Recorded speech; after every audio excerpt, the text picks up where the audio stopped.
Hi friends, welcome to Sabina சமையல். இன்றைக்கி அருமையான ஒரு மல்லி பொங்கல் தாங்க செய்ய போகிறோம். அதுக்கு தேவையான பொருள் என்னென்னு பார்த்துக்கலாம்.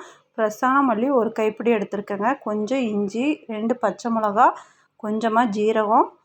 இப்போது அரிசி பச்சரிசி நான் ஒரு 20 நிமிஷமாக ஊற வச்சுருக்கேங்க.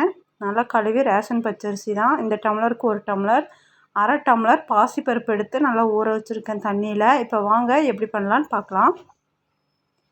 இப்போ ஒரு குக்கர் எடுத்தாச்சு, அரிசி நல்லா கழுவியாச்சு, அதே மாதிரி பாசிப்பருப்பும் நல்லா கழுவியாச்சுங்க. கழுவி போட்டாச்சு. இப்போ ஒரு மிக்சர் ஜார் எடுத்தாச்சுங்க. அதில் மல்லி இலை நம்ம அரைக்க வச்சுருந்தோம் இல்லைங்களா, எல்லாத்தையும் உள்ளே சேர்த்துக்கலாம். இஞ்சி சொரவி லாஸ்ட்டில் தாளிப்பாங்க. நான் இது மல்லி பொங்கலுக்கு இப்போ ஃபஸ்ட்டே போட்டுக்கலாம், அது ஒரு டேஸ்ட்டாக இருக்கும்.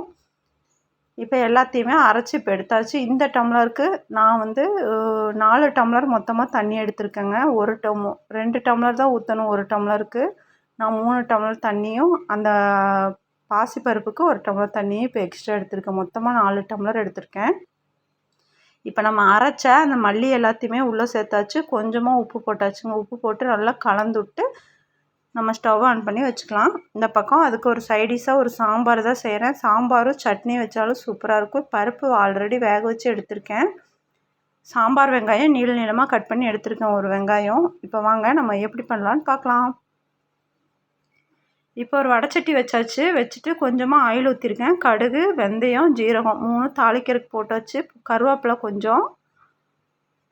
போட்டு இப்போ நம்ம வெங்காயத்தை நல்லா உதுத்தி போட்டுக்கலாங்க. போட்டு வெங்காயம் நல்லா பொன்னிறமாக வதங்கி வரணும்.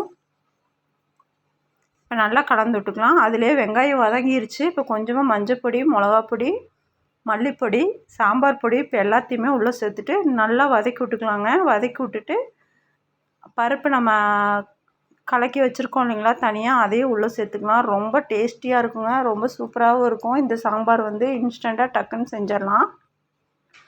அவ்வளோதாங்க, சாம்பார் சூப்பராக கொதிச்சிருச்சு. இப்போ அப்படியே இறக்கிக்க வேண்டியதான். இந்த பக்கம் நம்ம வச்சுருக்க பொங்கலுக்கு தண்ணி வச்சுருந்தோம் இல்லைங்களா, அது நல்லா சூப்பராக கொதிச்சு வந்துருச்சு. இப்போ ஒரு குக்கர் விசில் போட்டு 3 விசில் விட்டு பார்த்துக்கலாம். இந்த பக்கம் ரவை ஒரு சின்ன டம்ளரில் 1 டம்ளர் ரவை எடுத்திருக்கேன். அதை ஊற வச்சுருக்கேங்க. ஒரு அரை மணி நேரமாக ஊறி இப்போ தண்ணி நல்லா வடித்து எடுத்திருக்கேன். அவல் ஒரு கைப்பிடி அவலை தண்ணியில் போட்டு நல்லா ஊற வச்சு எடுத்துருக்கேங்க. இப்போ இது வடை தான் செய்ய போகிறோம் இன்ஸ்டண்ட்டாக. உளுந்தை ஊற வச்சு ஆட்டி கஷ்டப்பட்டு நம்ம வடை செய்ய வேண்டாம். இப்போ டக்குன்னு நம்ம செய்கிறதா இருந்தால் இந்த மாதிரி ஒரு டைம் செஞ்சு பாருங்கள், ரொம்ப டேஸ்ட்டாக இருக்கும். அரிசி மாவு ஒரு 2 டீஸ்பூன் சேர்த்துருக்கேன். உள்ளே கொஞ்சமாக கருவேப்பிலை, சின்ன வெங்காயம், பெரிய வெங்காயம் பொடியாக கட் பண்ணது உள்ளே சேர்த்தாச்சு. தேவையான அளவு உப்பு, கொஞ்சமாக குருமிளகு போட்டு இப்போ நல்லா எல்லாத்தையும் மிக்ஸ் பண்ணி விட்டுக்கலாம். இங்கே சாம்பார் சூப்பராக ரெடி ஆயிடுச்சு. இந்த பக்கம் நம்ம வடைக்கு தேவையான ரெடி பண்ணி வச்சாச்சுங்க. வடைக்கு இப்போ நல்லா தட்டி நம்ம உளுந்து வடை மாதிரியே போட்டுக்கலாம். நல்லா கிறிஸ்பியாகவும் இருக்கும், சாஃப்டாகவும் இருக்கும், சூப்பராக இருக்குங்க. நீங்களும் இதே மாதிரி ட்ரை பண்ணி பாருங்கள். குழந்தைங்க ஈவினிங் ஸ்நாக்ஸ் கேட்டால் கூட டக்குன்னு இந்த மாதிரி செஞ்சு கொடுங்க. உளுந்தை ஊற வச்சு நம்ம கஷ்டப்பட்டு செய்ய வேண்டிய அவசியம் இல்லை. இது மாதிரி டக்குன்னு செஞ்சுக்கலாம். இப்போ எண்ணெய் நல்லா ஒரு வடைச்சட்டியில் காஞ்சிட்ருக்கு. எண்ணெய் காஞ்சோன்னா இப்போ வடையும் போட்டாச்சு. போட்டு நல்லா முருகணுன்னா நம்ம எடுத்துக்கலாம்.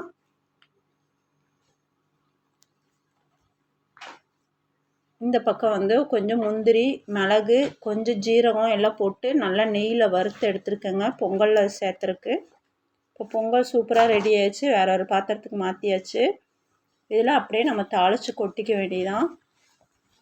அவ்வளோதாங்க, அருமையான நம்ம பிரேக்ஃபாஸ்ட்டுக்கு மல்லி பொங்கலும் ரெடி ஆயிடுச்சு, வடையும் சூப்பராக ரெடி ஆயிடுச்சு, சாம்பாரும் சூப்பராக ரெடி ஆயிடுச்சுங்க. எவ்வளோ கிறிஸ்பியாக இருக்குது பாருங்கள், பார்த்தாவே தெரியும். எண்ணெய் குடிக்காத வடை, ஈஸியாக டக்குன்னு செஞ்சிடலாம்.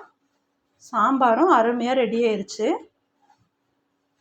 அவ்வளோதாங்க, நீங்களும் இதே மாதிரி உங்கள் வீட்டில் ட்ரை பண்ணி பார்த்துட்டு எப்படி இருந்துச்சுன்னு கமெண்ட்டில் சொல்லுங்கள். அவ்வளோதாங்க இந்த வீடியோ. இந்த வீடியோ உங்களுக்கு பிடிச்சா லைக், ஷேர், சப்ஸ்கிரைப். அடுத்த வீடியோ சந்திக்கலாம். பா.